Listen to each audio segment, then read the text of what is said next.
66వ కీర్తనలో మొదటి వచనం, సర్వలోక నివాసులారా దేవుని గురించి సంతోష గీతం పాడుడి, ఆయన నామ ప్రభావం కీర్తించుడి.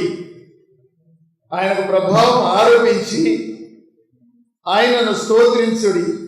ఎలాగూ దేవునికి స్తోత్రం చెల్లించుడి. నీ కార్యములు ఎంతో భీకరమైనవి. నీ బలాతిశయం బట్టి నీ శత్రువులు లొంగి నీ యొద్దకు వచ్చేదరు. సర్వలోకము నీకు నమస్కరించి నిన్ను కీర్తించును. ఇది కీర్తన మీద ఒక పాట కూడా కట్టారేమని, సర్వలోక నివాసులారా సీయోనులో స్తుతి చెల్లించుడి, సంతోష గీతము పాడుడి, దేవుని నామము స్తోత్రించుడి. ఇలాగు దేవుని స్తోత్రించుడి, ఇలాగు దేవుని స్తోత్రించుడి. నీ కార్యములు గంభీరము, నీ కార్యములు గంభీరము, నీదు క్రియలు ఆశ్చర్యకరములు, నీదు క్రియలు ఆశ్చర్యకరములు. నీ నామముని కీర్తించెదన్, నీ నామముని కీర్తించెదన్. నీకు నమస్కరించెదను, నీకు నమస్కరించెదను.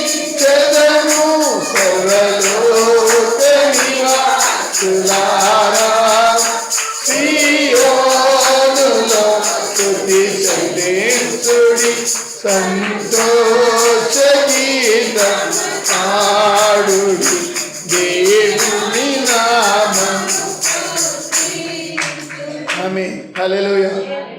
అయితే ఈ యొక్క కీర్తన మీద ఈ చక్కటి పాట మరి మన్నా వాళ్ళు దాన్ని రచించారు. మొదటి వచనం ఇక్కడ సెలవిస్తుంది, సర్వలోక నివాసులారా దేవుని గురించి సంతోష గీతం పాడుడి, ఆయన నామ ప్రభావం కీర్తించుడి.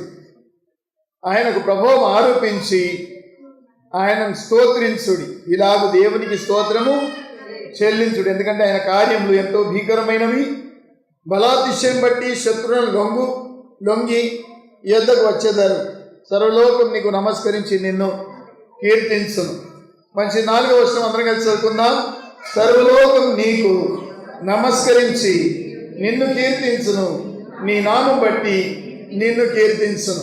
ఇప్పుడు ఈరోజు చూస్తే సర్వలోకం కూడా ఆయా భాషల్లో ఎంతో చక్కగా దేవుణ్ణి ఆరాధిస్తూ మరి పాటలు పాడుతూ ఉన్నారు.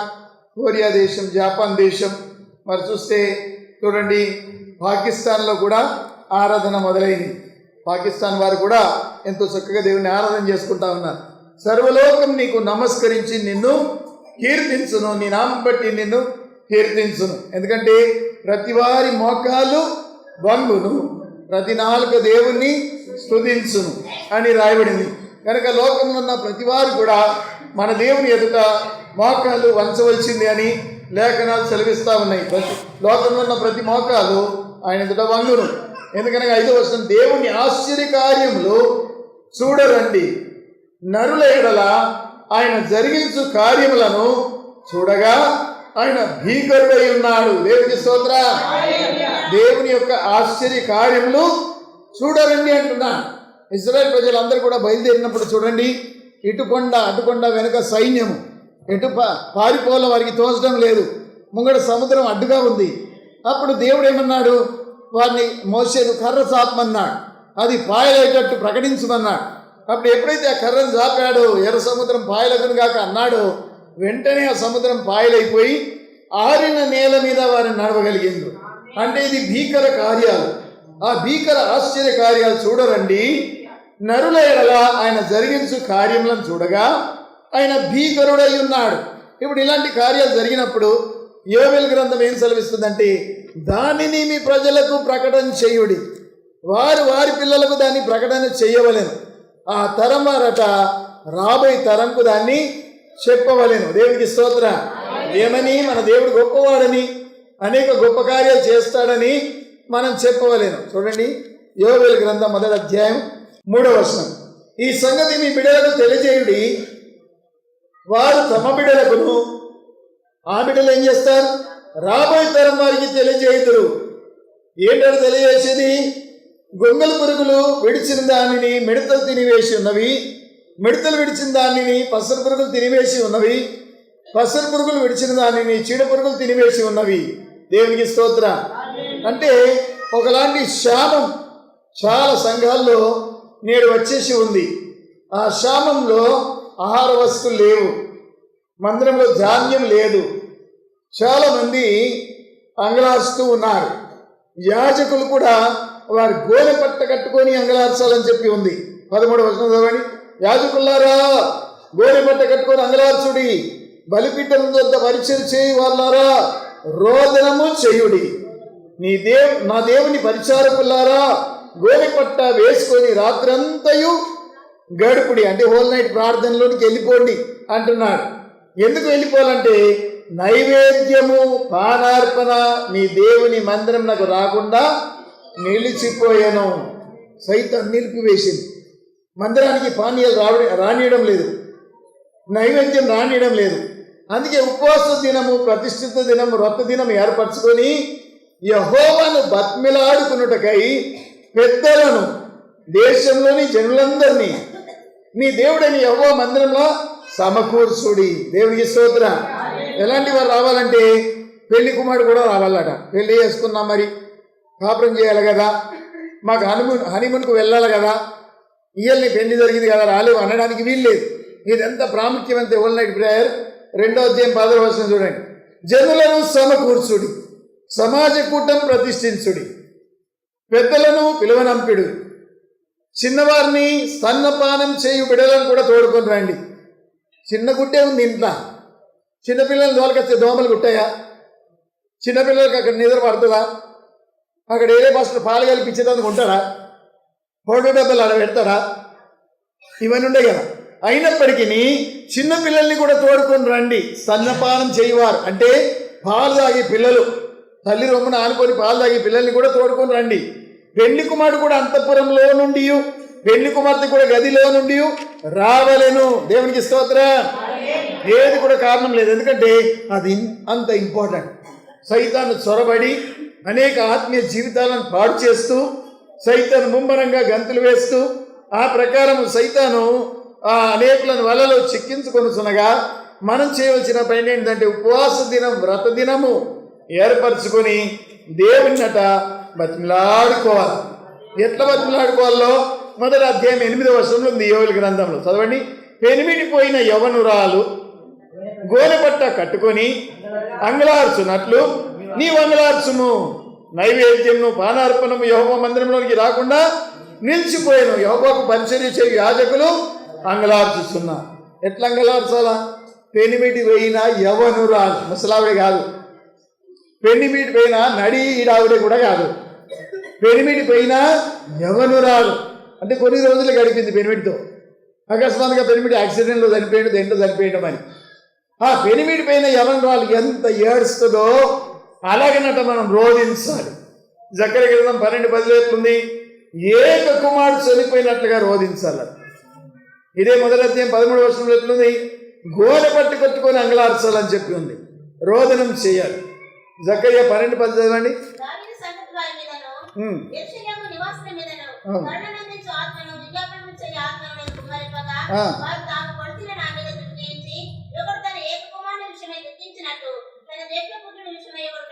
ఆమె దేవుడికి స్తోత్రం. ఏక కుమారుడు పోతే ఎట్లా దుఃఖిస్తారు.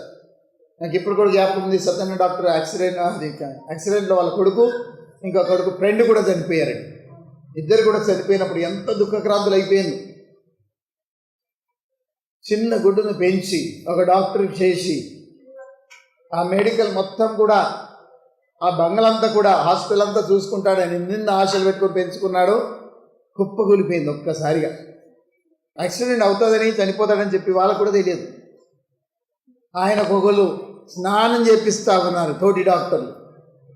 ఆయనకు లుంగి మరొకరు కడుతున్నారు, ఆయనకు రోకే లేదు.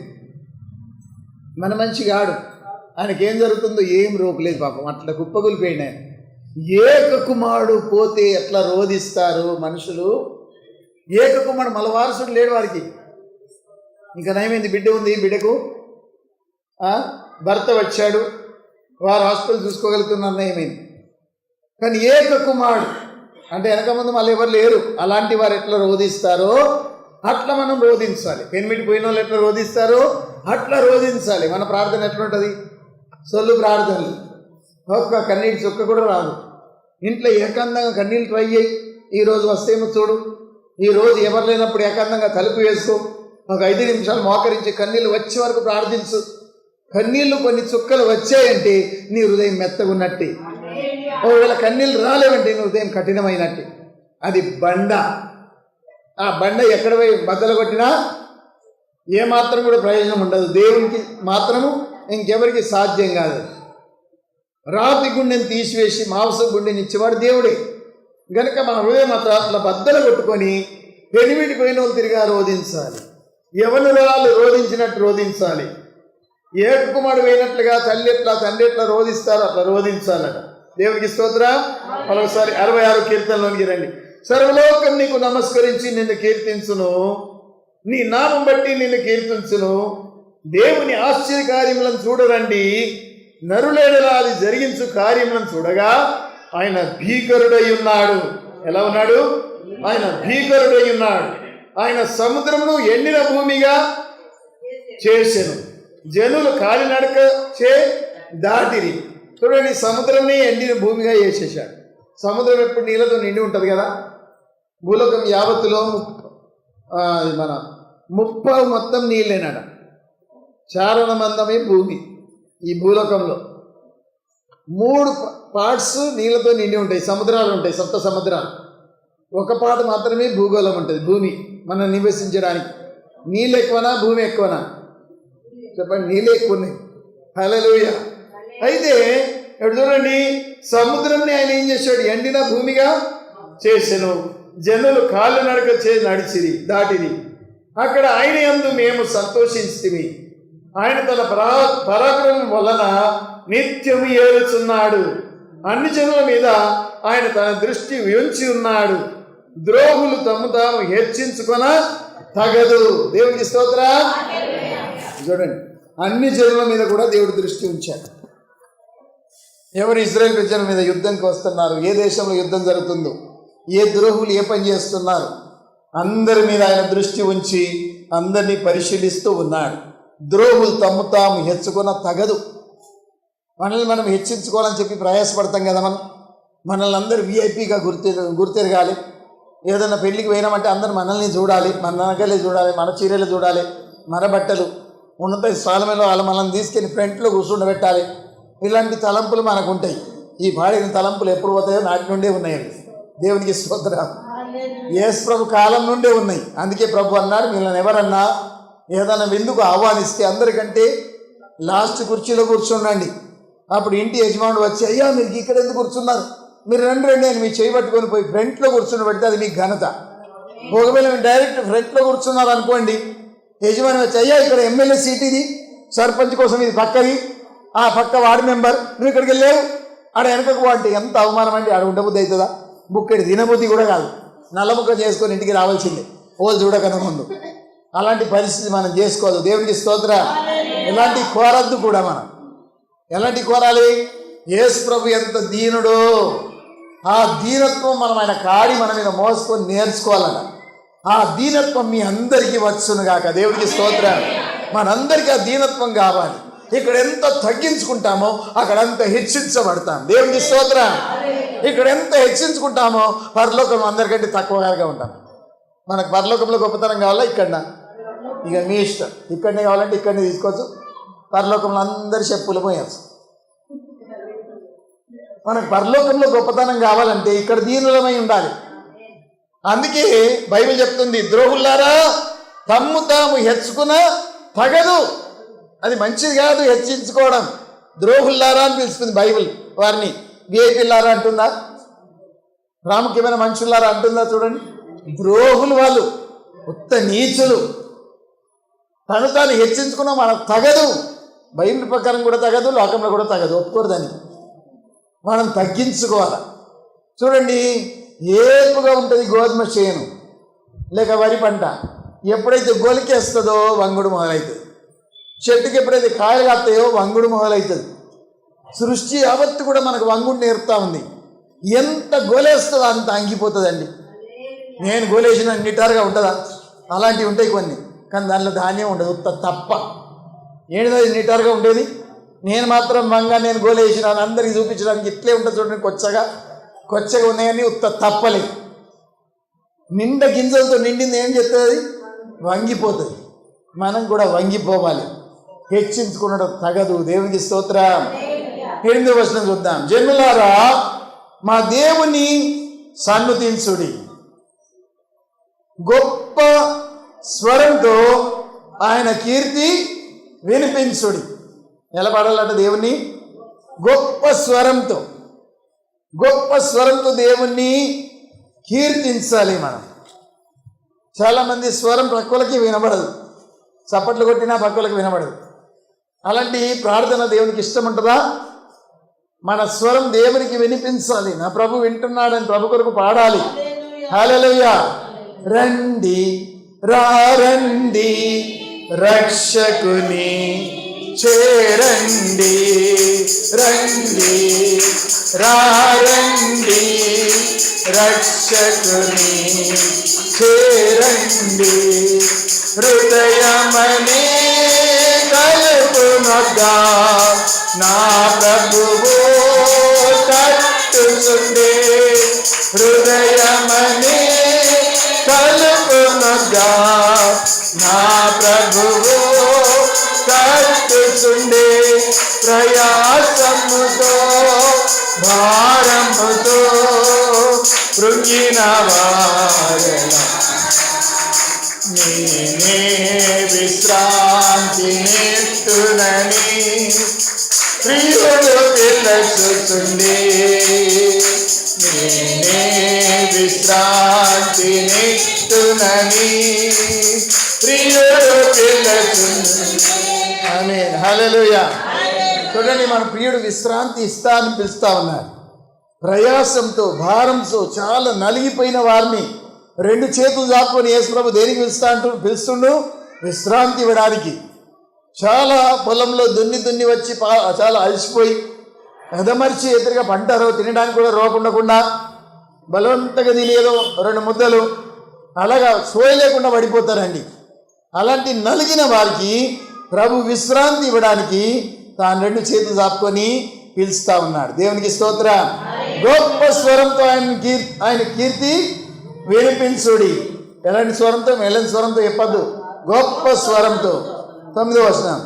జీవప్రాప్తులనుగా మమ్మును కలుగజేయవాడు ఆయన్నే, ఆయన మా పాదములను కదలనీయడు. చూడండి ఎలాగ మనల్ని కలగజేశాడు. జీవప్రాప్తులుగా అంటే జీవంతో కూడిన వారిగా మమ్మల్ని కలగజేసిన వాడు ఆయన్ని. ఒకసారి పేతురు అంటారు, ప్రభువా నీవే నిత్య జీవం గల మాటలు గలవాడవు, నిన్ను విడిచి మేము ఎక్కడికి పోదుము అంటే దేవుని నోటి మాటలట జీవంతో కూడినవి.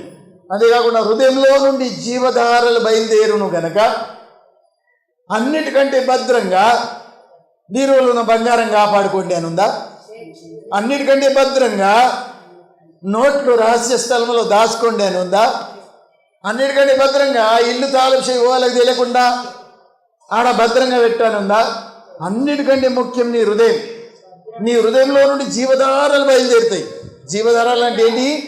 ఎవరికి నువ్వు వినిపిస్తావు వాళ్ళకి జీవం వస్తుంది. నీ హృదయంలోకి వచ్చే మాటలు ప్రజలకు జీవం కలిగేస్తాయి, హీనుగులు లేస్తాయి. దేవునికి స్తోత్రం.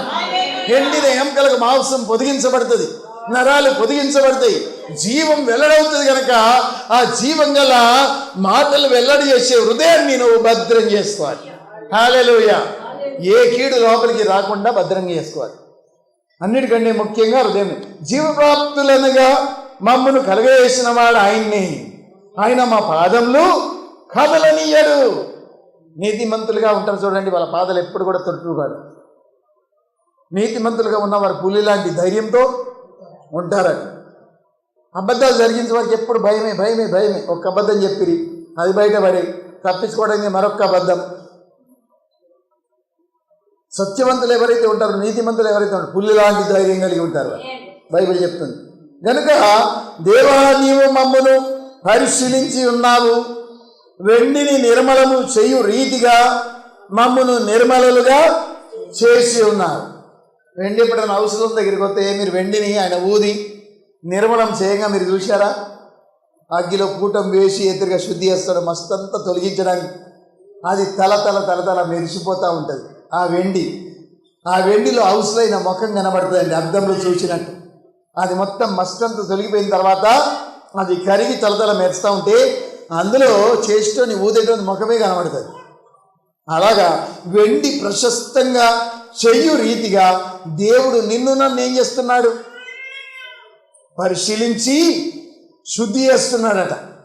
అందుకే మలకి గ్రంథంలో ఏముంది? ఆయన కంసాలి అగ్ని వంటి వాడు, 3వ అధ్యాయం 3వ వచనంలో ఆయన సాకలివాని సబ్బు వంటి వాడు. ఎవరిని శుద్ధి చేస్తాడు చూడండి అక్కడ. అన్ని చర్యలు కాదు శుద్ధి చేసేది. మలకి గ్రంథం 3వ అధ్యాయం 3వ వచనం చదువుతున్నా.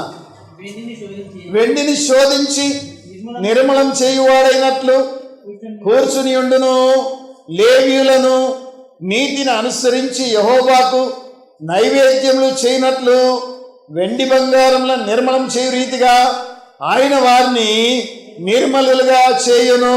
దేవునికి స్తోత్రం. ఎవరైనా ఆయన కంసాలి అగ్ని వంటి వాడు. ఎక్కడ ఉంటుంది మాట? 2వ వచనం చదవండి.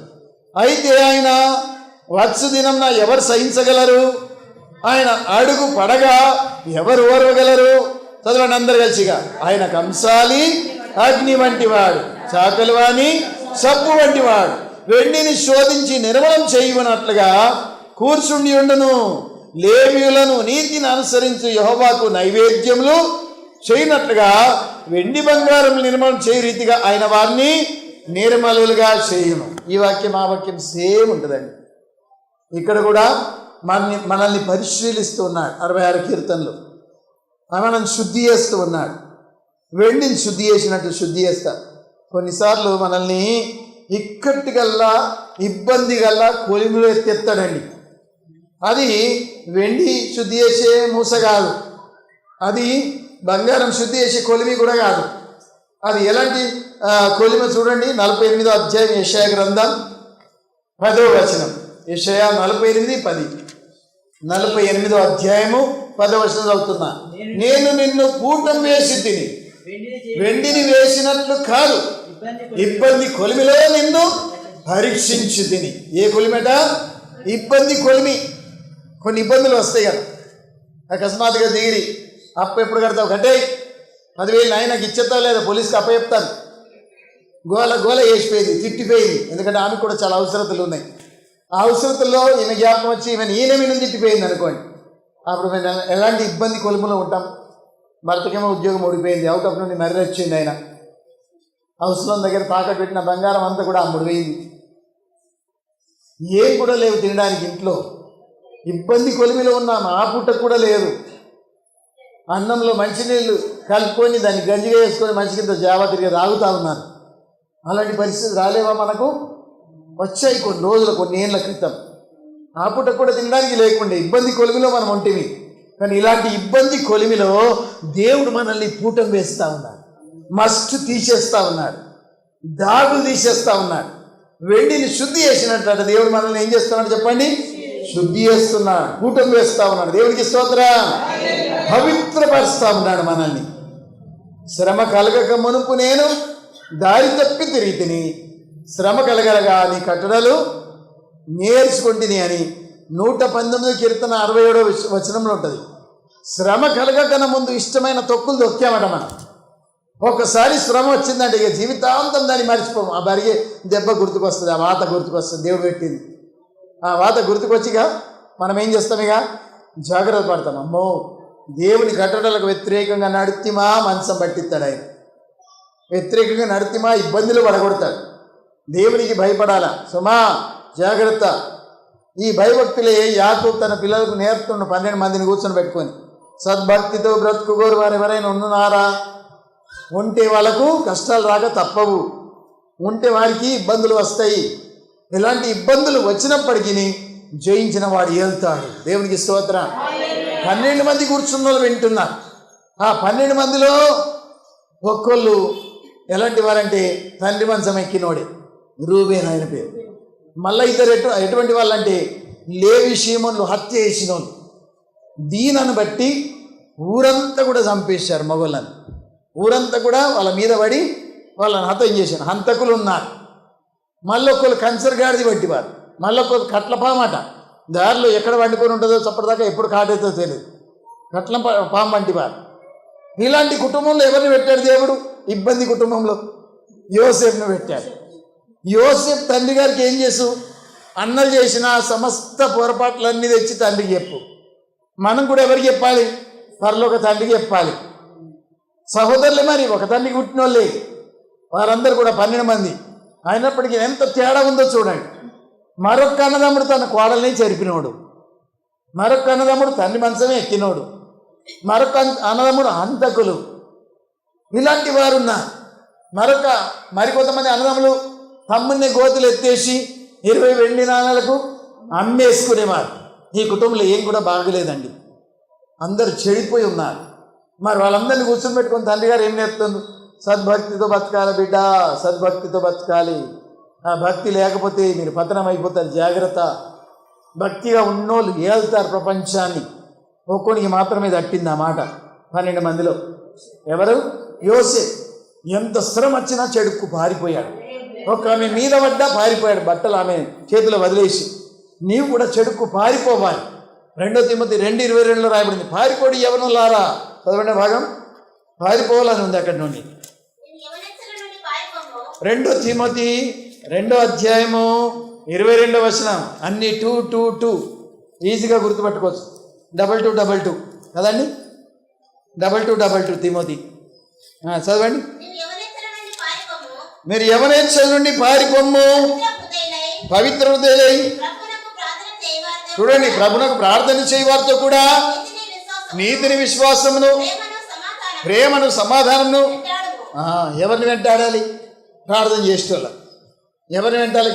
గప్పాలు చెప్పుకుంటే వాళ్ళు కాదు, మంచి సింగర్స్ కాదు, మంచి మ్యూజిషియన్స్ కాదు, మంచిగా డబ్బున్నోని కాదు వెంబడించేది. నువ్వు ప్రార్థన చేస్తే పేదలు కావాలి మనకు.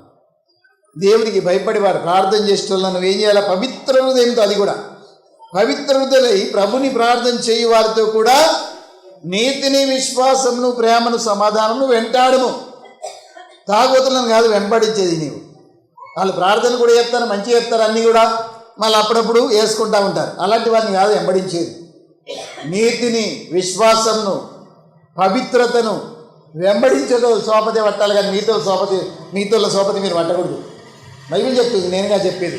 బైబిల్ అలా చెప్తుంది. వాళ్ళని కూడా మనం మార్చచ్చు కదా అయ్యగారు అంటివా? కాలువల నీకే సాధ కాకుండా ఉన్నప్పుడు ఇంకొన్ని లాగుతావు బయటికి, ఆయనతో పాటు నువ్వు కూడా కొట్టుకుపోతావు. నీకే ఈత రాకపోయి కాలువలు దుంకి ఇంకొని తీస్తా అంటే నడుతుంది. నువ్వు తప్పించుకోవడమే కష్టం, ఆయనతో పాటు నువ్వు కొట్టుకుపోతావు.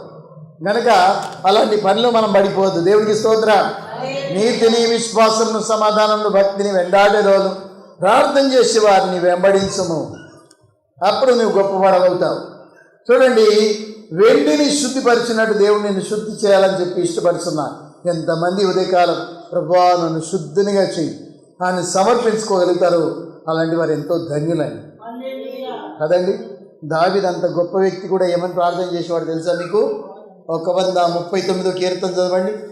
నా యందు నీకు ఆయాసకరమైంది ఏదన్నా ఉందే చూడు దేవా, నాకు తెలియకుండా ఏదన్నా ఉందేమో, నాకు అర్థం కాకుండా నన్ను పరీక్షించు ప్రభువా అని ప్రార్థన చేసేవాడు. 139 కీర్తన 23వ వచనం. దేవా నన్ను పరిశోధించి నా హృదయంను తెలుసుకొనుము, నన్ను పరీక్షించి నా ఆలోచనలను తెలుసుకొనుము, నీకు ఆయాస్కరమైన మార్గము నా యందు ఉన్నదేమో చూడుము. ఇంకా దేనిలో నడిపించు? నేషనల్ హైవే మీదనా? చూడండి, నిత్య మార్గంలో నన్ను నడిపించు. ఆ నిత్య మార్గం ఎవరు? యేసే మార్గం. దేవునికి స్తోత్రం. యేసే మార్గము, యేసే సత్యము, యేసే జీవము, నేడే తరుణము, రండి రారండి రక్షకుని చేరండి, రండి రండి రక్షకుని చేరండి. హృదయమనే తలుపునొద్ద నా ప్రభువు తట్టుచుండే, హృదయమనే తలుపునొద్ద నా ప్రభువు తట్టుచుండే. ప్రయాసముతో భారముతో కృంగిన వారలారా నేడే విశ్రాంతి నెత్తునని ప్రియుడు పిలుచుచుండి, నేడే విశ్రాంతి నెత్తునని ప్రియుడు పిలుచుచుండి. మరోసారి 66 కీర్తనలో 10వ వచనం. దేవా, నీవు మమ్మను పరిశీలించి ఉన్నావు, వెండిని నిర్మలము చేయు రీతిగా మమ్మను నిర్మలంగా చేసి ఉన్నావు. నీ బందీగృహంలో మమ్మను ఉంచితివి, మా నడుముల మీద గొప్ప భారము పెట్టితివి. చూడండి, ఇవన్నీ ఇబ్బంది కొలిమిలు. ఏవైతే ప్రభు పెడతాడో మన మేలు కోసమే కనుక మనల్ని కొలిమిలో వేశాడు. ఇబ్బంది కొలిమిలో దగదగ మంటలకు తట్టుకోలేక బహుగా అరుస్తూ ఉన్నాం, బహుగా మనము వేదన పడుతున్నాం. నేపాల్ వ్యక్తిని గుర్తుపడుతున్నా, జ్ఞాపకం వస్తుందా మీకు? నేపాల్ వ్యక్తి బట్టి కడ్రాయర్ మీద నుంచి ఒక స్తంభానికి కట్టేసి ఆయన నిలువన తగలబెట్టేశారు ఆ పాస్టర్ గారిని. ఎందుకు అలా చేశారంటే ఆయన ప్రభు వాక్యం చెప్తున్నందుకు. తలనే నరికేస్తే మొండమేం చేయరాదు అని పాస్టర్ గారిని ఆ ఊరు నుండి తొలగించాలని దుష్టులు ఏం చేశారంటే కెరసిన్ పోసి పెట్రోల్ పోసి తగలబెట్టేశారు. ఎన్నికల మంటలన్నీ ఇట్లా రేగుతుండగా ఆయన కళ్ళకు గంత కట్టి ఉంది, వెనకకు చేతు స్తంభాలు కట్టి ఉన్నాయి. చాలా అరిచాడండి. ఎన్నికలు నిలువున మాడి బొగ్గైపోయి అది ఫేస్బుక్ చేశారు. కానీ దాని ద్వారా ఎంత శాపం వచ్చింది నేపాల్ మీదకి. నేపాల్లో భూకంపం జరిగింది, చాలామంది ప్రాణాలు కోల్పోయారు, చాలామంది హత్య చేయబడ్డారు. ఎంతో భయంకరంగా మారింది ఆ పరిస్థితి. కనుక ఇబ్బంది కొలిమి మనకు ఎప్పుడైతే దేవుడు పెడతాడో, దేవుడు ఆ ఇబ్బంది కొలిమిలో మనల్ని పూటం వేస్తాడు, పవిత్రపరుస్తాడు. 12వ కీర్తన 3వ వచనం చూడండి ఏముంటుందో. 12వ కీర్తన 3వ వచనం. అలాగనే సామెతలు 27-21. యెహోవా చూడండి, ఇచ్చకములాడు పెదవులన్నింటినీ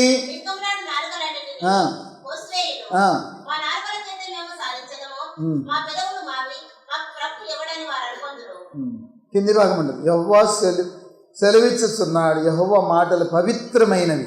6వ వచనం. అవి మట్టి మూసలో 7 మార్లు కరిగి ఊదిన వెండి అంత పవిత్రములు. మీ చేతుల్లో ఉన్న గ్రంథం ఎంత పవిత్రం చెప్పండి. అందుకే దాని పేరే హోలీ బైబిల్. హోలీ అంటే ఏంటి? పరిశుద్ధమైన గ్రంథం.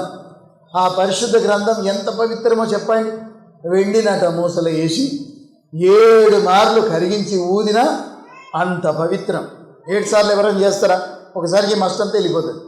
మస్ట్ వెళ్ళిపోయిన తర్వాత మళ్ళీ ఏం చేస్తాడు అనుకుంటాం మనం. 7 మార్లు కరిగించి ఊదినంత పవిత్రం అట గ్రంథం. మనం కూడా ఎలా పవిత్రంగా మారాలి చెప్పండి. వెండి పరిశుద్ధం అయినట్టు మనం కూడా ఈ వాక్యం ద్వారానే పవిత్రంగా మారాలి. హల్లెలూయా. ఇప్పుడు 27వ అధ్యాయం 21వ వచనం సామెతలు. గట్టిగా చదవండి. మూస చేత వెండిని, చూడండి, కొలిమి చేత బంగారంను. ఆమేన్. దేవునికి స్తోత్రం. చూడండి, అక్కడ కూడా పవిత్రపరిచే విషయంలో రాసి పెట్టారు. పవిత్రపరిచే విషయం మనం కూడా దేవుని సన్నిధిలో అంత పవిత్రంగా ఉండాలని దేవుడు హెచ్చరిస్తున్నాడు. 27-21లో 17వ అధ్యాయం 3వ వచనం కూడా చూడండి. 10-20 కూడా చూడండి. 10-20లో ఏముంటుంది? సామెతలు 10-20. నీతిమంతుని నాలుక ప్రశస్తమైన వెండి వంటిది, భక్తిహీనుల ఆలోచనలు పనికి మాలినది. నీతిమంతుని పెదవులు అనేకులకు ఉపదేశించును, బుద్ధి లేకపోటు చేత మూఢులు చనిపోవుదురు. చూడండి, నీతిమంతుల నాలుకనట ఎలాంటిది? ప్రశస్తమైన వెండి వంటిది. దేవునికి స్తోత్రం. హల్లెలూయా. అలాగే 20వ అధ్యాయం 15వ వచనంలో నీతిమంతుల నాలుక అమూల్యమైన సొత్తు అని ఉంటుంది. అదొక సొత్తట, విలువ పెట్టిన బంగారం లాంటిది, అదొక సొత్తు. కనుక నీతిమంతుని నాలుక ప్రశస్తమైన వెండి వంటిది. 17వ అధ్యాయం 3వ వచనం చదివా. 17:3.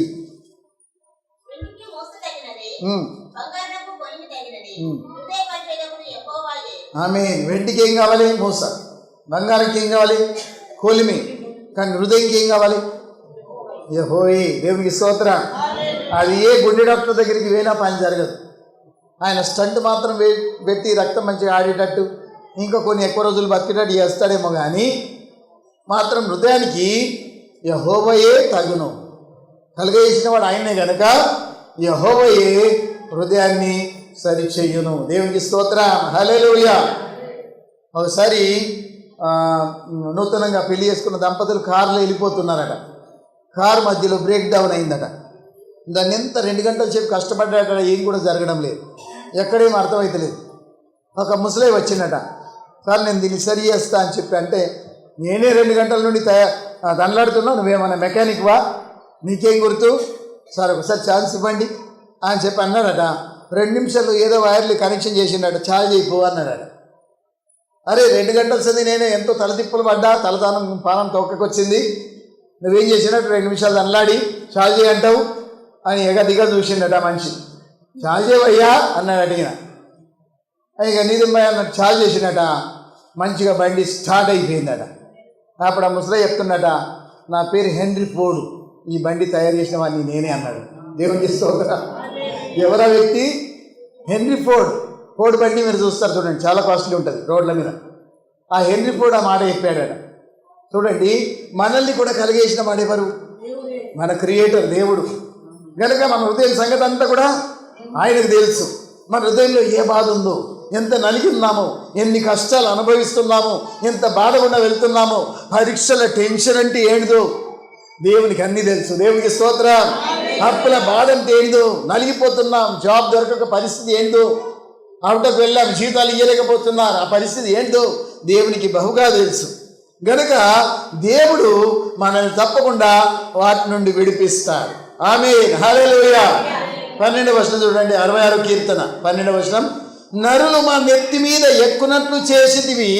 ఎవరు చేశారు? పక్కింటోడే మన నెత్తి మీద ఎక్కి కూర్చున్నాడట.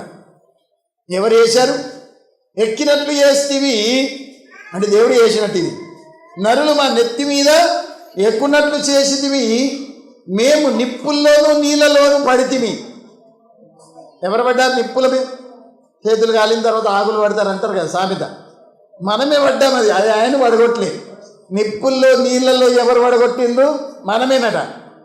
కానీ నెత్తి మీద ఎక్కినట్లు ఎవరు చేసిండ్రు? దేవుడు. అది మనం వినకపోతే నరులను మన నెత్తి మీదకి ఎక్కిస్తాడు. ఇక మన పైవారిగా ఉంటారు వాళ్ళు, మనల్ని బానిసలుగా చేసుకుంటారు.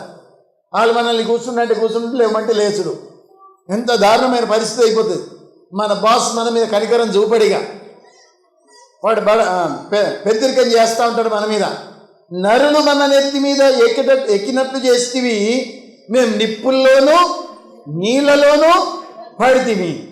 అయినను దేవుడు ఏం చేశాడు చూడండి, నీవు సమృద్ధి గల చోటికి మమ్మల్ని రప్పించి ఉన్నావు. చప్పట్లు కొడదామా? హల్లెలూయా. దేవుడు ఏం చేశాడు చెప్పండి? ఇవన్నీ జరిగినప్పటికీ దేవుడు సమృద్ధి గల చోటికి మనల్ని నడిపిస్తాడు. చూడండి, నరులు నెత్తి మీద ఎక్కారు. ఎవరికి? యోసేపు. అన్నదమ్ములు నెత్తి మీద ఎక్కారు.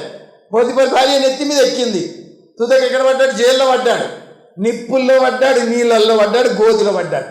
నీళ్లు లేని గోతిలో కూడా పడ్డాడు. దేవునికి స్తోత్రం. కానీ దేవుడు ఎక్కడ తీసుకొచ్చాడు? సమృద్ధి గల చోటు.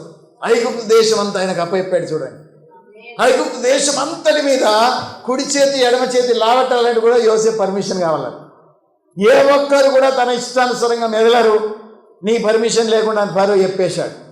నువ్వు కూడా ఫరో అంతటి వాడవు, సింహాసనం తప్ప నీకు నాకు ఏం తేడా లేదన్నాడు. అంత గొప్ప స్థాయిలోనికి దేవుడు ఎదిగించాడు. దేశాలకి వెళ్ళి ధాన్యం కావాలని యోసేపు దగ్గరికి వచ్చాను. అంటే నరులు మన నెత్తి మీదకి ఎక్కునట్లు చేసితివి, మేము నిప్పుల్లోనూ నీళ్ళలో పడితిమి, అయినను నీవు సమృద్ధి గల చోటికి మమ్మను. ఈ మాట నాకు చాలా ముచ్చటగా ఉందండి. మీరు అలాంటి అనుభవంలో ఉన్నారా? ఇప్పుడు నిప్పుల గుండా నీళ్ళ గుండా వెళ్తున్నారా? నీళ్లు గొంతు దాకా వచ్చాయా? పీకల దాకా వచ్చాయా? ముక్కు దాకా వచ్చినాయా? నీళ్ళలో మునిగిపోతున్నారా? ఇంత కష్టం ఉన్నప్పటికీ దేవుడు సమృద్ధి గల చోటికి మనల్ని రప్పించువాడై ఉన్నాడు. దేవుడికి స్తోత్రం. 13వ వచనం, దహన బలులను తీసుకొని నేను నీ మందిరంలోనికి వచ్చేదను. నాకు శ్రమ కలిగినప్పుడు నా పెదవులు పలికిన మ్రొక్కుబళ్లను, నా నోరు వచించిన మ్రొక్కుబళ్లను నేను నీకు చెల్లించేదను. కొన్నిసార్లు ఇబ్బంది కలుగుతూ ఉంటే మనం మ్రొక్కుబడులు చేసుకుంటాం దేవునికి. దేవాదేవా నువ్వు ఇక్కడ సంతానం ఇచ్చినట్లయితే 500 కుర్చీలు నీకు ఇచ్చేస్తా దానం కానీ పర్ణుస్తాయి గారు మొక్కుకున్నారట. అంటే చాలా కాలం ప్రార్థన చేశాడట. నాకు ఒక్కడేనా ఆయన ఆ ఒక్కడికి మళ్ళీ ఎవరు లేకపోయి, ప్రభు నేను వందలాది వేలాది మందిని అనాథ పిల్లల్ని జాతుతా ఉన్నా, కానీ నా కొడుకే వారసులు లేరు కదా అని చెప్పి బాగా ఏడ్చిండట ఒకనాడు గుడిలో కూర్చొని. దేవుడు అన్నాడు, నాకేమి ఇచ్చావని నీకు ఇయ్యాల సంతానం, నా చేతిలో ఏం పెట్టినావు నువ్వు అని అడిగిండట. అప్పుడు ఈయనకు షాక్ అయిపోయింది. ఏం లేదు, మందిరంలో చూశాడట. ప్రభు నేను 500 కుర్చీలు నీ మందిరానికి ఇచ్చేస్తాను మొక్కుబడి చేసుకున్నాడు. సంతానం కాకన్నా ముందే కుర్చీలు తెచ్చి అప్పచెప్పేశాడట. దేవుడు వెంటనే వారికి కాల్పిచ్చాడట. కొడుకు కాల్పిచ్చాడు. మొదటి కుమార్తె పుట్టింది. దేవుడు సంతానం ఇచ్చేశాడు. దేవునికి స్తోత్రం. హల్లెలూయా. మొక్కుబడులు ఎప్పుడైతే మనం చేసుకుంటామో దేవునికి మొక్కుబడిలో నమ్మకంగా ఉండాలి. చెప్పేసి ఏం చేశాడు? మొక్కుబడి చేసుకున్నాడు. నన్ను విశాలపరచన్నా, నన్ను గొప్పవాడిగా చెయ్యి, నన్ను కీడు నుండి తప్పించు. అప్పుడు జనులందరూ కూడా ఆయన దగ్గరికి వచ్చి ఏమని అడిగారు? అయ్యా మా మీద పెద్దగా ఉంటావా, మాకున్న దాడి నుండి తప్పిస్తావా? అప్పటికే ఈయనకు ఉండాయి. కొంతమంది గుండగలను ఎంబడి పట్టుకొని అడవులు పట్టుకొని తిరుగుతున్నాడు. వేశ్య కుమారుడు కనుక ఊరిలో ఆయనకు ఎంట్రీ బంద్ చేశారు. ఊరు పెద్దలు వెలివేశారు ఆయనను. మళ్ళా ఊరు పెద్దలు వెళ్ళి బతిమాలుకుంటున్నారు. ఫిలిష్తీయులు మా మీద పడుతున్నారు, అయ్యా నువ్వు తప్పించు మమ్మను. అయితే ఈయనేమన్నాడు? మీరే కదా నన్ను నిలగొట్టింది, మళ్ళీ ఎందుకు నా దగ్గరికి వచ్చారు అంటే, అయ్యా ఈసారి నువ్వు తప్పిస్తే నీవే మా ఊరి మీద పెద్దగా ఉంటావు అని చెప్పి ఒప్పందం చేసుకున్నాడు. సరే ఆయన కూడా ఒప్పుకున్నాడు. గొప్ప విజయాన్ని దేవుడు దయచేశాడు. ఆ విజయము దయచేయగా ఏమని మొక్కుబడి చేసుకున్నాను? మీరే పని మొదట నా ఇంటి నుండి ఏది వస్తుందో అదే నీకు బలిగా అర్పిస్తానని మొక్కుకున్నాడు. ఎంత గొప్ప మొక్కుబడి! ఆయన విజయవంతంగా ఇంటికి తిరిగి వస్తుండగా ఊరంతా కూడా జయం పలుకుతుండగా ఇంట్లో నుండి మొదట వచ్చింది ఏంటిది? తన కూతురే, ఒకే ఒక కూతురు. మళ్ళా ఆయన కుమార్తె బయటకు వచ్చింది. అప్పుడు ఎంత విజయం పొందాడు, అంత కృంగిపోయాడు. గుర్రం మీదకి దిగి కుప్పకూలిపోయిండు. ఆయన మనసులో మనసు లేదు. నా కుమార్తె నువ్వు నాకు చాలా బాధ కలుగజేస్తేవి అన్నాడు. ఏంటిది నాన్న, నేను మొక్కుబడి చేసుకున్నా బిడ్డ, ఏది ఇంట్లోకి వెళ్ళి బయట వస్తుందో దాన్ని అర్పిస్తానని, మొదట నువ్వే వచ్చావు కదా అని బాధపడ్డాడు. నానా నీ మాట నిలబెట్టుకో, నాకు ఒక 30 రోజుల టైమింగ్, కొండ మీదకి వెళ్తా, చెలికెత్తలందరినీ తీసుకెళ్తా, బాగా మొక్కుబడి చేసుకుంటా, నేను కూడా దేవుని తండ్రి ఏడుస్తా, ప్రార్థన చేస్తా మన దేశం కొరకు, మన ఊరు కొరకు, నాకు టైం అని అడిగింది. 30 రోజులు కొండ మీద వెళ్ళి ఏడ్చిందట. తర్వాత బలిగా అర్పించబడ్డది. చూశారు? మొక్కుబడి ఏదన్నా మాట మనం ఇచ్చామంటే ఆ మాట నిలబెట్టుకోవాలి. అలా 100కి 1,000కి ఒక్కళ్ళని దొరుకుతారు మనకు మాట మీద నిలిచేటోళ్ళు. ఈ రోజుల్లో సంఘంలో దేవుడు అదే వెతుకుతున్నాడు. ఏ మాట నువ్వు ఇచ్చావు బాప్తిసం పొందేటప్పుడు ఆ మాట మీద నిలబడు. ఎక్కడ కూడా వేరే సంఘానికి వెళ్ళకు. భాగాలు ఎప్పుడు కూడా మానకు. వారం గుడికి రాకుండా మానకు. దేవుని మనసులో ఆరాధించు, పరిచర్యలు పాల్గొందు. ఏ మాట నీ నోట ఇచ్చావో ఆ మొక్కుబడి జీవితాంతం నిలువు. నీ తర్వాత నీ తరంను కూడా అలాగ పెంచు. అవునా? దేవునికి స్తోత్రం. హల్లెలూయా. మన మాట మీద నిలవకపోతే ఉడుతుంది. మాట మీద నిలబడాలండి. చాలా తక్కువ మందిలో భక్తి నేను చూస్తున్నాను. ఇవాళ నమ్ముతారు, రేపే దేవుని వదిలేస్తారు. ఏదన్నా కష్టం వచ్చినా సుఖం వచ్చినా నా దేవుడు నాకు ఉన్నాడు, నన్ను వారు చూస్తాడు, నేను మాత్రమే విడవను, నన్ను నిలువుడ కోసేసినా పర్వాలేదు, నేను విడవను అన్నోళ్ళు చాలా తక్కువ. మనం త్యాగంతో జీవించాలి. ఈ లోకంలో యేసు చేసిన త్యాగం ఎంతో గొప్పది. దేవుని కొరకు చచ్చుడట తేలికనట. సాధు సుందరం చెప్తున్నాడు. దేవుని కోసం బ్రతుకుడే కష్టమట. అది రోజు మరణమట. దేవుని కోసం బ్రతుకుడు అంటే రోజు మరణమట. దేవుని కోసం చనిపోవటం అంటే ఎవరైనా ఒక తుపాకీ గుండె తీసుకొస్తాడు, గుండెలో వేస్తాడు, పిడత ప్రారంభవుతుంది గద్దెత్తుకపోయినట్టు. ఆ తేలికనట. ఒక వ్యక్తి భార్యతో నిలబెట్టుకున్నాడు, ఏమో స్తంభం ఎక్కుతా ఉన్నాడు. అందరు వీడియో తీసుకుంటా సెల్ ఫోన్లో అట్లే చూస్తూ ఉన్నారండి. రే ఎక్కకరా, వైర్లు ఉన్నాయి, లైవ్ వైర్స్, నీ ప్రాణం పోతారని కూడా వాడిని ఆపుతలేదు. వీడు గబగబ ఎక్కిపోతున్నాడు, లొంగి మీద ఉన్నాడు. మీది వైర్ ఎప్పుడైతే టక్కన పట్టుకున్నాడో ఇంత పెద్ద మంట వెళ్ళింది. ఆ మంటలో కరెంట్ షాక్ తగిలి పిడాత ప్రాణం అయింది. క్షణం కూడా పట్టలేదండి, సెకండ్లో దాన్ని ఫేస్బుక్ వేశారు వాళ్ళు ఎంతో గొప్పగా. చూడండి ఇట్లా జరిగింది.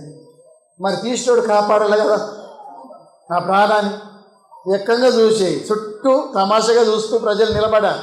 ఆయన దించలేదు కిందికి. వాడెక్కి ఒక్కొక్క వైర్ ముట్టుకోగా చూస్తున్నారు.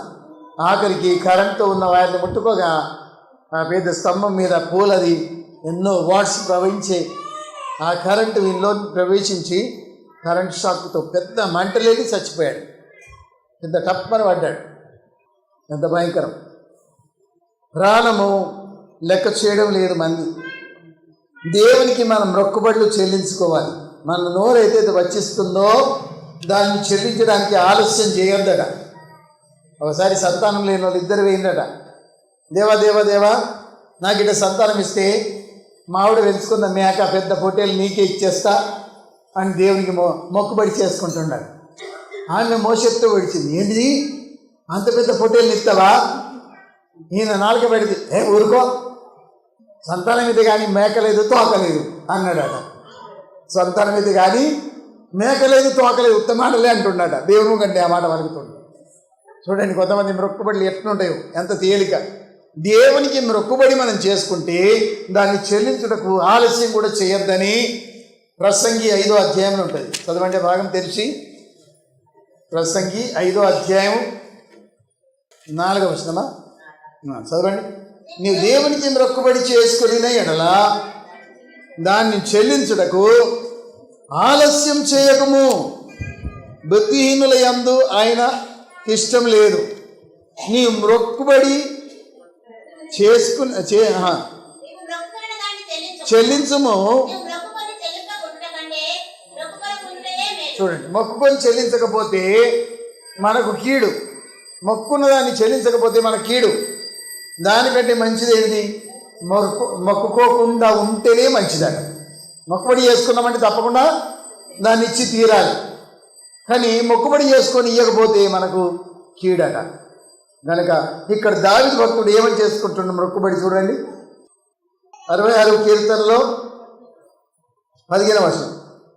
పొట్టేళ్ళు ధూపమును క్రొవ్విన గొర్రెలు తీసుకొని నీకు దహనబలులు అర్పించేదను, ఎద్దులను పోతు మేకలను అర్పించేదను. అంటే నా కష్టాలన్నీ తీరిపోతే, నెత్తి మీద మంది ఎక్కకుండా చేస్తే, నిప్పుల్లో నీళ్ళలో నుండి నన్ను దాటిస్తే, సమృద్ధి గల చోటికి నన్ను తీసుకొస్తే నేను నీకేమిస్తా?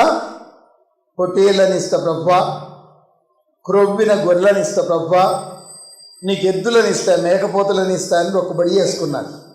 చూసారా, ఆ కష్టాలన్నీ తీరిపోయినాయి. మనం కూడా కొన్ని కష్టాలు వచ్చినప్పుడు ఏం చేసుకోవాలా? మొక్కుబడులు చేసుకోవాలి. మొక్కుబడులు చేసుకుంటే దేవుడు తప్పకుండా కష్టాలు తీర్చివేస్తాడు. 16వ వచనం. దేవుని యందు భయభక్తులు గలవారులారా మీరందరూ వచ్చి ఆలకించుడి. ఆయన నా కొరకు చేసిన కార్యములను నేను వివరించదను. అంటే ఇప్పుడు ఏమైంది? నిప్పుల్లో నీళ్ళలో పడకుండా దేవుడు బయటికి తీసుకొచ్చాడు. మంది కూడా నెత్తి మీద ఎక్కకుండా దేవుడు బయటకు తీసుకొచ్చాడు. అప్పుడు ఏం జరిగిందంటే ఆయన నోరుతో దేవుని యందు భయభక్తులు గలవారులారా మీరందరూ వచ్చి వినండి, ఆయన నా కొరకు చేసిన కార్యములను నేను వివరించదని అంటున్నాడు. దేవునికి స్తోత్రం, హల్లెలూయా. ఇప్పుడు నేనేం చేస్తా? నా కార్యములు మీతో పంచుకుంటా రండి, దేవుడు నా పట్ల ఏం చేశాడో విందురు రండి అని సాక్ష్యం ఇవ్వడం మొదలు పెడుతుంది. అంటే మనం కూడా ఏం చేయాలా? దేవుడు చేసిన మేళ్లను తప్పుకోవాలా, ఒప్పుకోవాలా? ఏం చేయాలి? దేవుడు చేసిన మేళ్ళు తప్పకుండా పంచుకోవాలి, ప్రజలతో పంచుకోవాలి. ఎవరు లేకున్నా ఇరుగు పొరుగు వారితో పంచుకోవాలి. సంఘంలో సాక్ష్యం అంటే భయం కదా. నీ ఇంటికి ఎంతమంది వీడియో చేసే వాళ్ళు వస్తారు, ఏం చేయి?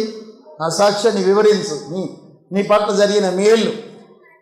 నీకు కొన్ని నెలలే జీతం ఆపేశారు, అకస్మాత్తుగా మేలు జరిగింది, జీతం విడుదలైంది, జీతం పెరుగుడు కూడా అయింది, కొన్ని వేలు దేవుడు పెంచేశారు. దాన్ని ఏం చేయాలి? నువ్వు వివరించాలి. దేవుడికి స్తోత్రం.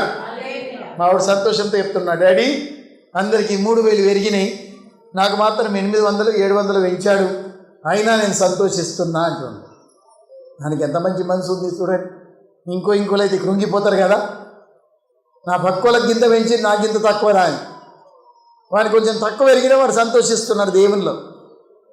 అన్నీ ప్రభు ఆలోచన చొప్పున జరుగుతాయి కదా, నా మేలు కోసమే అంటున్నాను.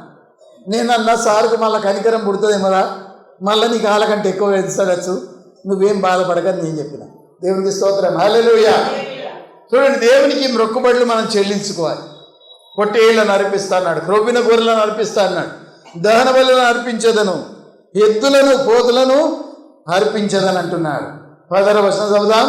దేవుని యందు భయభక్తుల వాళ్ళారా మీరందరూ వచ్చి ఆలకించుడి, ఆయన నా కొరకు చేసిన కార్యములను నేను వివరించదను. దేవునికి స్తోత్ర, వివరించదని అంటున్నాడు. ఆయనకు నేను మొరపెట్టి తిని అప్పుడు నా నోట శ్రేష్టమైన కీర్తన ఉండెను. దేవునికి మొరపెట్టినప్పుడు అప్పుడే ఏం జరిగింది? అప్పుడే నా నోట శ్రేష్టమైన కీర్తన ఉండెను. దేవుడు కీర్తన ఇచ్చేశాడు. మీకు ఇట్లా ఎవరైనా జ్ఞాపకం వస్తున్న కీర్తన వాడినది? సంతానం లేకుండా వెళ్ళింది. తోట ఆవిడకి 6 పుట్టారు, ఈమెకి సంతానం లేదు, బాగా ఏడిచిందట. మందిరం లేడక దేవుడు ఏం వాగ్దానం చేశాడు? అమ్మా నీకు సంతానం ఇచ్చేస్తాను. ఈమెం వాగ్దానం చేసుకున్నది? నాకు సంతానం ఇస్తే నీకే అర్పిస్తాను. అప్పుడు సంతోషంతో బయట వచ్చేయమంటుంది, నాకు దేవుడు నా మనవి ఆలకించాడని పాట పాడిందండి. దేవుడు నా మనవి విన్నాడని పాట పాడింది. హల్లెలూయా. అలాగే ఇక్కడ కూడా దావీదు భక్తుడు మంచి కీర్తనతో దేవుని ఘనపరుస్తున్నాడు. శ్రేష్టమైన కీర్తన. మనకు చేసిన మేలను బట్టి కూడా ఒక చరణం ఎత్తి, పాతకాలంలో ఎటేశ్వర్ వాళ్ళు సాక్ష్యం చెప్పకన్నా ముందు ఒక చరణం ఎత్తి పాట పాడిన తర్వాత సాక్ష్యం చెప్పి మళ్ళీ వాళ్ళ మొక్కుబడి తెచ్చి టైగర్కి బైబిల్లో అర్పించేవారు. ఇప్పుడు వాళ్ళు ఎట్లా చేస్తున్నారు? ఏం మొక్కుబడి లేదు, ఎన్ని గొప్ప మేలు జరిగినా మొత్తం అదే 10 రూపాయలు కానుక పెట్టెలో 5 రూపాయలు వేసిపోడు. కానీ మొక్కుబడులు ఏమి హానియారు పనులు ఆగిపోయినాయట. అందుకే అంగలారుస్తున్నారు యాజకులు. చూచారా? మట్టి బెడల కింద విత్తనాలన్నీ కులిపోతున్నాయట. పంట సరిగా లేదు, పంట అంతా కూడా గొంగళి పురుగు తినేస్తూ ఉంది. పాడి పంటలు సమృద్ధిగా రావడం లేదు. ఎప్పుడైతే మన పానీయారు పనులు మందిరంగా తెచ్చాడో మనం ఆపేస్తామో అప్పుడు ఏం జరుగుతుందో చెప్పండి? యాజకులు అంగలారుస్తారో అప్పుడు దేవుని దీవెన మందిరం మీదకి రాదు. మనం చిగురించాలంటే, దీవెన రావాలంటే మనం మొక్కుబడులు దేవునికి చెల్లిస్తేనే మనకు ఆశీర్వాదం వస్తుంది. దేవునికి స్తోత్రం, హల్లెలూయా. ఏం చేసింది? ఆ గన్నెరి చెట్టు కింద కుప్ప గిన్ని విత్తనాలు వేసిందండి. దోషలు అన్నీ బీరెత్తులు అవన్నీ మొలిచినాయి. మందిరం ముంగట జిబ్బు నాకు అసలు ఇష్టం ఉండదు. పాస్టర్ చెప్పింది కూడా, పాస్టర్ గారు అన్ని వీకెత్తాడు చూడు జాగ్రత్త, అక్కడ పోయకను అని ఆమె పోసింది. అన్నీ మొలిచినాయి. మీరు చెప్పండి, దోషుడు తీసుకొని ఒక గజం భూమిలో మక్కిత్తులు ఎత్తే ఒక్కటనగా ఆపుతుందా? అవి గట్లే అయిపోవు, ఒక్కడిగా అయిపోవు. నేనేం చేసిన, పీకెత్తే బాధపడుతుందని ఆడ 2-3 బాత్రూమ్ దగ్గర కొన్ని అట్లా నాటేసిన, ఇక్కడ 2-3 ఉంచిన. ఆ 2-3 మొత్తం ఆవరించుకున్నది. ఇప్పుడు ఆ చెట్టంతా ఆవరించుకుంది. మొన్న హైదరాబాద్కి వెళ్ళి తిరిగి వచ్చి చూస్తే మంచి ఒక కాయ ఉగలాడుతుంది. ఇక నేను గేట్లోకి వెళ్ళి రావడం ఆలస్యం లేదు. విక్టోరియా ముందే వచ్చి, పాస్టర్ అయ్యా మీరు చూశారా? 1 కాదు 3 కాసిందని చెప్తుంది. నాకైతే 1 కనబడదమ్మా అంటే ఆమె తీసుకుని, ఇగో అందరి కన్ను పడుతుందని ఆకుల సాటుకు దాచిపెట్టిన చూడని చెప్పి ఆ బీరకాయలు 3 చూపిస్తుంది. ఎంత సంతోషం నిండిందో. మన చెట్టు కాసిందంటే సంతోషమే వేరా. దేవునికి స్తోత్రం. సువర్నిచ్చిన దొండతీగ కూడా వెనక పెడితే దానికి 6 దొండకాయలు ఇంత పొడుగు కాసినాయి. అవి ఇయ్యల్ని తెంపినాం, బీరకాయలు కూడా ఈరోజే తెంపినాం. ఎంత సంతోషమో. మన తోటలో నుండి తెప్పుకోవడం మనకు ఎంత సంతోషం దేవుడు నింపుతాడో. అలాగనే దేవుని సన్నిధికి మనం తెచ్చే మొక్కుబడులు అంత సంతోషాన్ని దేవునికి ఇచ్చేయండి. దేవునికి స్తోత్రం. మనం దేవుని మర్చిపోతున్నాం. ప్రథమ ఫలంలో ఎవరి అట? ఆయనే. ప్రథమ ఫలం మర్చిపోద్దు. అది దేవుని సొత్తు, అది మనది కాదు. ముందు దేవుడు తినాలి. వెంటనే వాటిని నా చేతుల్లో తీసుకొని, బీరకాయల చేతుల్లో తీసుకొని దేవునికి నెమ్మదిగా ప్రార్థన చేసి, ప్రభువా నువ్వు ఇచ్చినాయి పాతకాల పూలు ప్రథమ ఫలం తెచ్చి నీ ముందు ఊపుచు ఆ గుల్లల పోతే అక్కడ పెట్టిపోయేవారు. వంకాయల గుల్ల, దోసకాయల గుల్ల అట్లా వడి ఉంటుండే. యాపిల్స్, ద్రాక్షలు, గుల్లలు గుల్లలుగా పడి ఉంటుండే. ప్రథమ ఫలంలో పండుగ వాళ్ళకు ఉండేది. ఆ పండుగప్పుడు ఈ ప్రథమ ఫలములన్నీ తెచ్చి దేవుడి మందిరానికి వాళ్ళు అప్పచెప్పి వెళ్ళేవారు. అప్పుడు దేవుడు వాడి పాడి పంటలను దీవించేవాడు. దేవునికి స్తోత్రం. దేవుడు కూడా సంతోషించేవాడు.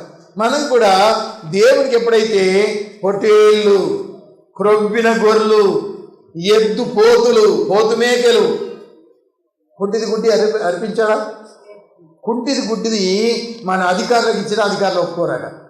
ఎక్కడ రాయబడింది? జ్ఞాపకం వస్తుంది ఎక్కడ రాయబడిందో? మలాకీ గ్రంథం 1వ అధ్యాయం.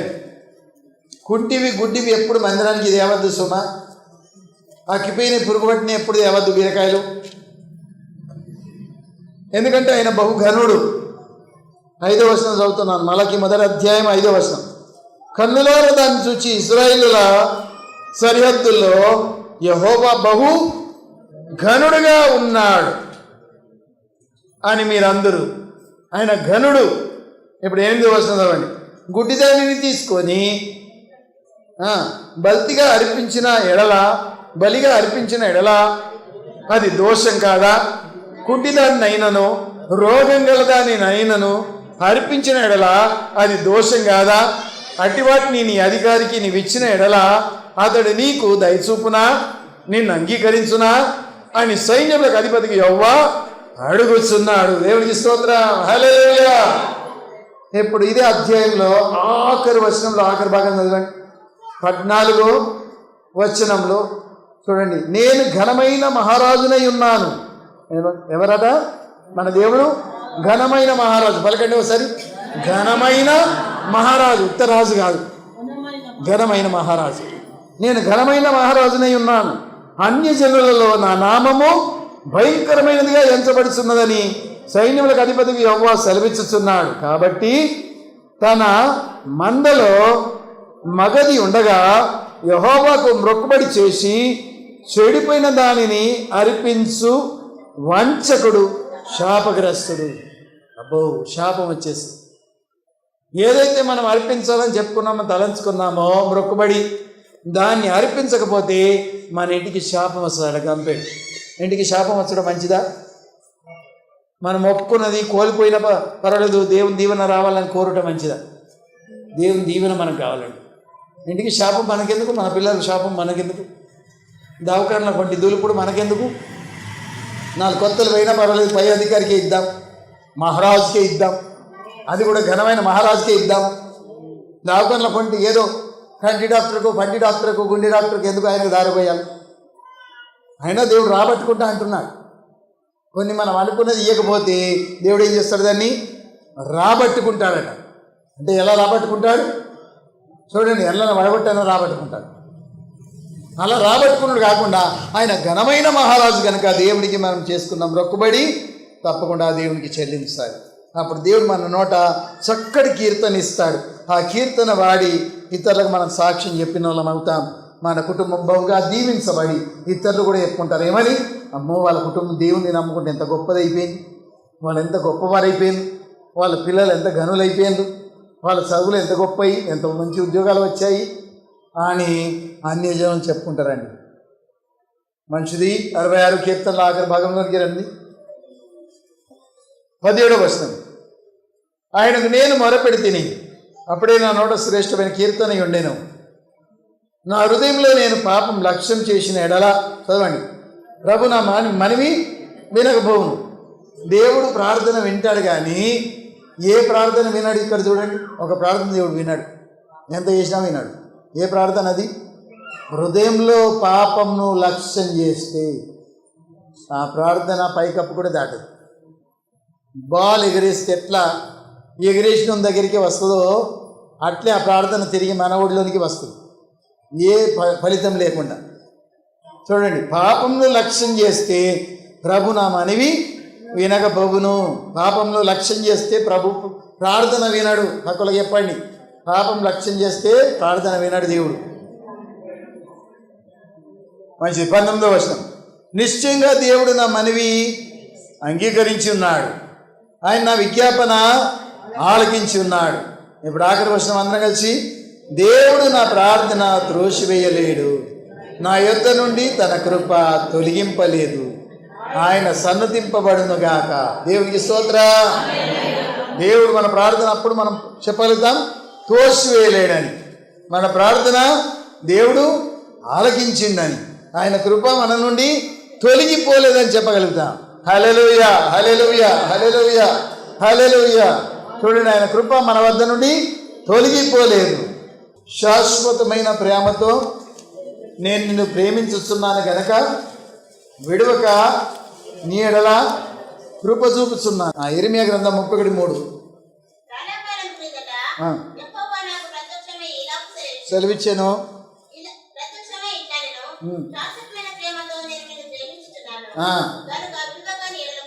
అమ్మో, విడవక దేవుడు మన పట్ల కృప చూపుతున్నాడు. ఎన్ని మార్లు యెషయా గ్రంథం 54:10 పర్వతములు తొలగిపోయినను, మెట్టెలు తత్తరిల్లినను, నా కృప నిన్ను విడిచిపోదు. దేవునికి స్తోత్ర.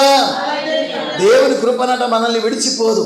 పర్వతములైనా తొలగిపోతాయి కానీ, మెట్టెలైనా తత్తరిల్లిపోతాయి కానీ, ఒక పట్టణం కట్టబడేది సముద్రం నీళ్ళలో మునిగిపోతుంది కానీ, అయినప్పటికీ దేవుని కృప మాత్రం మనల్ని విడిచిపోదు. ఎంత ఉన్నతమైన కృప అని ఆలోచిస్తే దాని గురించి రాయబడింది ఎక్కడ? 103 కీర్తనలో. ఆకాశం భూమికి ఎంత ఉన్నతంగా ఉన్నదో ఆయన కృప మన పట్ల అంత అధికంగా ఉన్నదని ఉంటుంది. 11వ వచనం చూడండి. 103 కీర్తన 11వ వచనం. భూమి కంటే ఆకాశము ఎంత ఉన్నతంగా ఉన్నదో ఆయన యందు భయభక్తులు గల వారి ఎడల ఆయన కృప అంత అధికంగా ఉన్నది.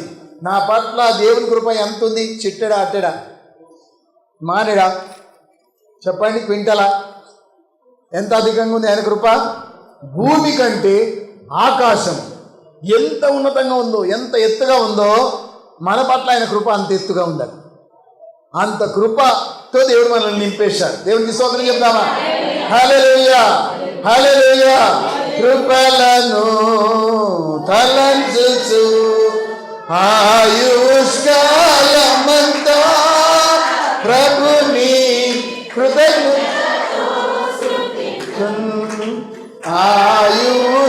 ఆయుష్కాలమంతా ప్రభుని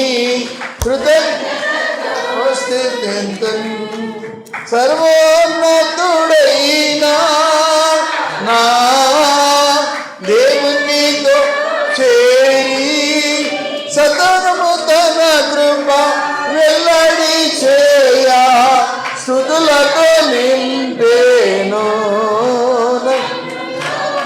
స్తుతులతో నింపేను. కృపలను తలంచుచు ఆయుష్కాల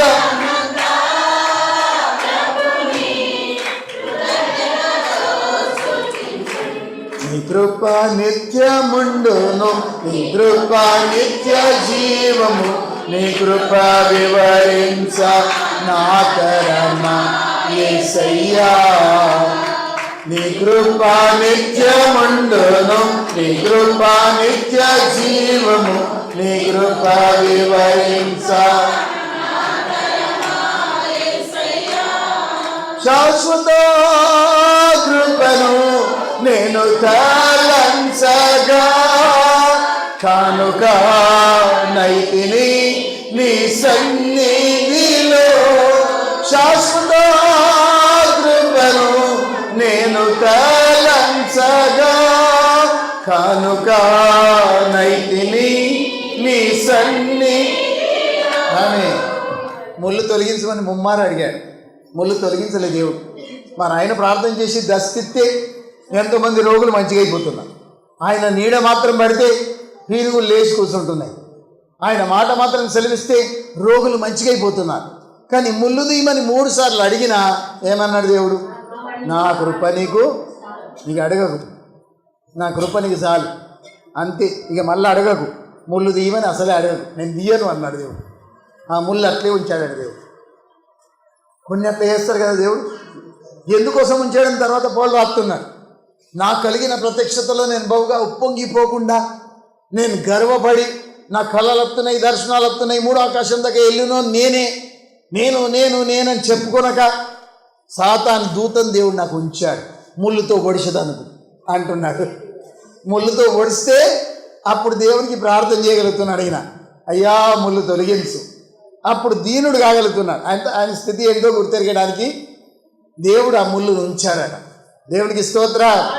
కొన్నిసార్లు మనం కూడా గర్వంతో పొంగిపోకుండా కొన్ని బాధలు మనకు అట్లే దేవుడు ఉంచుతాడు.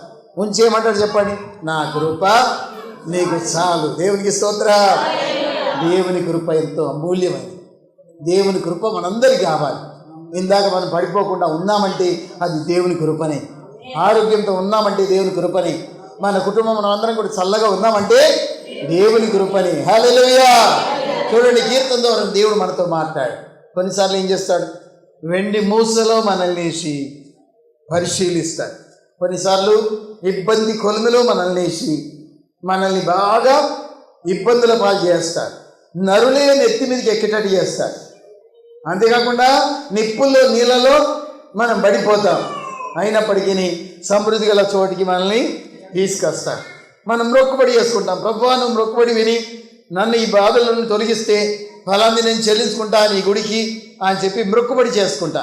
మొక్కుబడి చేసుకున్నప్పుడు మనల్ని దేవుడు ఇబ్బందుల నుండి బయటకు తీసుకొస్తే మన నోట ఏమిస్తాడు, చక్కటి పాటనిస్తాడు. నా నోట క్రొత్త పాట. దేవునికి స్తోత్రం. హల్లెలూయా. పాపపు వృద్ధ నుండి లేవనెత్తి బండ మీద పాదములను స్థిరపరిచి నోట క్రొత్త పాట ఇస్తాడు. అప్పుడు దేవునికి మనం మొరపెట్టుకొని క్రొత్త కీర్తన పాడగలుగుతున్నాం. దేవుడు మనల్ని ఈ బాధ నుండి బయటకు తీశాడని ఎంతో కన్నాలు నీరు తెచ్చుకొని సాక్ష్యం చెప్తారు కొంతమంది. నేను చాలా చనిపోయేటోని, నా కుటుంబం కూడా మేమందరం చనిపోయే వారమే. అలానే యాక్సిడెంట్ నుండి దేవుడు మనల్ని తప్పించాడు. అలా రోగాలకు ఉప్పైనప్పుడు దేవుడు బాగు చేశాడు అని ఎంతో తడి పెట్టుకొని మనం చెప్పుకోగలుగుతాం కదండి. అప్పుడు దేవునికి ఎంతో మహిమ వస్తుంది. దాని ద్వారా మంచి సాక్ష్యం దేవుడు మనకిస్తాడు. కనుక ఆయన కృప మన పట్ల ఎంతో అధికంగా ఉంది. దేవుడి వాక్య భాగాన్ని మన వినికిడిలో దీవించునుగా. ప్రార్థన చేసుకుందాం. అందరూ కూడా తల వంచండి, కళ్ళు మూసుకోండి. ప్రార్థన.